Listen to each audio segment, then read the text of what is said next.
আমাদের সমাজে এমন কিছু লোক রয়েছে যারা মানুষের বদনাম করতে বেশি ভালোবাসে।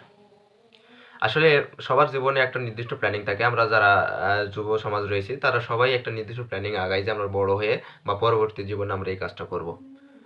এই জায়গাতে মানুষের জীবনে ছোট ছোট মিস্টেক অবশ্যই হইতে পারে, তবে এই জিনিসটা খেয়াল রাখা প্রয়োজন যেন আমাদের জীবনে এই মিস্টেকটা না ঘটে। তবে অনেক সময় হয়ে যায়। এই মিস্টেকের কারণে কিছু কিছু ব্যক্তি, সমাজের কিছু কিছু মানুষ রয়েছে যারা আপনাকে দোষারোপ করতে বলবে না এবং আপনার সমালোচনা করতে কখনোই বলবে না। আপনাকে এমনভাবে কিছু কথা বোঝাবে যে আপনার জীবনটা হয়তোবা এখানেই শেষ। আপনি এই ভুল করেছেন, এই ভুল থেকে আর কখনো শুধরানোর উপায় নেই এবং আপনি যে কাজগুলো করতেছেন এটা সবগুলোই রং কাজ। এ সকল মানুষের থেকে সবসময় দূরে থাকা প্রয়োজন। আসলে বাস্তবিক জীবনে সবার জীবনে একটা নির্দিষ্ট প্ল্যান থাকে। সেই প্ল্যানের মধ্যে যদি কেউ বাধা প্রদান করে এবং সেটা বলে যে তুই এটা কখনোই করতে পারবি না, এই পারবো না বা পারবি না কথাটা সবচেয়ে বড় বাধা প্রদান করে।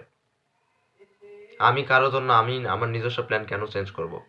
আমি কারো কথার জন্য আমি নিজের প্ল্যান কেন চেঞ্জ করবো? দিন শেষে কেউ, আমি যদি খাইতে না পাই আমাকে কেউ 2 টাকা দিয়ে যায় না, বলে না যে তুই একটু কিনে কিছু কিনে খাস।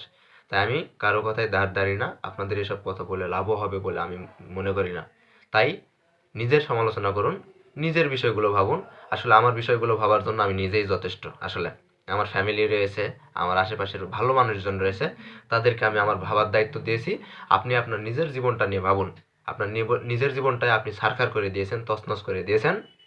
আপনি আর আমার জীবনে কি দেখবেন?